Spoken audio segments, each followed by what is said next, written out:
Naaalala niyo ba 'to mga kananay? Ganyan ang ginagawa noon sa kubo ni Nanay Ili. Nagsasalok sila sa bukal, napakalayo ng kanilang igiban. Ayan, yung maliit na bukal na yan. Yan ang kanilang iniigiban noon. Napakalayo mga kananay, tingnan mo naman. Pila-pila ang kanilang mga container tapos nilalagay nila yan sa kangga. Yan ang kanilang gawain noon mga kananay. Tapos yung kinakangga nila papunta sa kubo. Talaga naman na sobrang layo. Kaya nag-ano sila talaga ng ano ba to yung rampam para maka-ano sila ng tubig. Ayan, pinapakita ko lang sa inyo kung paano yung buhay nila noon nung wala pa silang tubig. Ganyan yung kanilang ginagawa. Ilalagay nila sa kangga, papunta doon sa kubo.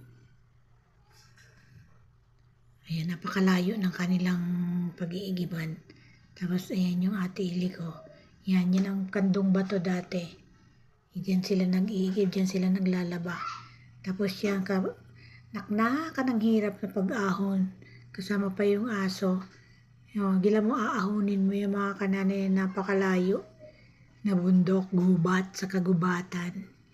Diyan sila nag-iigib noon. Naglalaba. Ayan, pati si Nanay Ili. Yan ang inaahon niya. Bago siya makarating, kailangan muna maraming hinga-hinga bago siya makarating dun sa tuktok. At talaga namang napakahirap. Ay, mayroon pa siyang tungkod, sikatan ka na ng araw sa paglalaba. O, di ba mga kananay? Kaya kailangan talaga gumawa ng paraan kung paano magkakatubig. Oh, yan, 'di ba napakasarap ng ang sarap naman maglaba mga kananay, kaya lang napakalayo. Ayun yung Pandong Bato dati diyan, yung kanilang labahan, napakalamig ng tubig diyan mga kananay. Oh, diyan sa dumadayo ng si Nanay Ili. Paglalaba. Ay sus, talaga naman. Hello, mga kananay, maliligo naman. Oy, nangangagat ang mga paitan. Gusto pa yata kainin ang aking paa. Ang daming isda. Hello po. Pasensya na kayo. Ito lang aming tubig. Maliit pero anong lamig. Ito na po! Anong lamig! Mga kananay, palike naman ako dyan. Ito lang ang buhay namin. Ang sarap. Woo! Hello! Palike, mga kananay.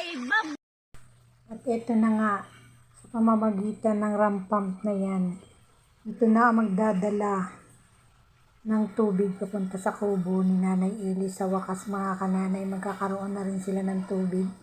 At ito na nga, sa tagal ng pagtatrabaho, nabuo na rin ang rampam.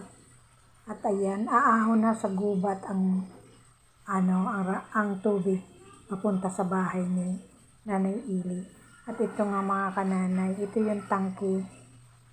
Yan yung tangke na hindi pa siya napinis. Kaya kailangan pipinisin siya mga kananay kasi tumutulo yung tubig. Iwan ko ba naman? At hindi pininis yan. Kaya kailangan mga kananay ipipinis siya para hindi umaawas yung tubig kasi yung likod niya, yan, tingnan nyo, umaano siya. Kumbaga nakakawang pa siya. Kaya kailangan pa yung dyan, pipinisin pa siya mga kananay. At eto na nga, punta tayo sa bahay ni Nanay Ili, sa kubo ni Nanay Ili. At ayan, eto na, ayun na, dumadaloy na ang tubig pupunta sa bahay kubo. Ito na ang kubo ni Nanay Ili. Puro saging na, ayan, ang tubig, ang mahiwagang tubig na sa bahay na, nasa kubo na ni Nanay Ili. Ayan, salamat sa Diyos. Tumagos na rin ang dumaloy ang tubig sa kubo ni Nanay Ili. Ayan na siya mga kananay. Yan ay gagawin siya ng pa dyan mga kananay, parang labahan. Sisimentohin pa yan kasi panay ang daloy ng tubig kasi pag walang semento yan mga kananay, magbaba dyan sa na yan, sa kubo. Ayan na. Yan na, masasagana na sa tubig ang kubo ni Nanay Ili. Ano ba yan? Puro bahay naman sa kubo nga pala. Ayan ang maraming saging. Ayan po ang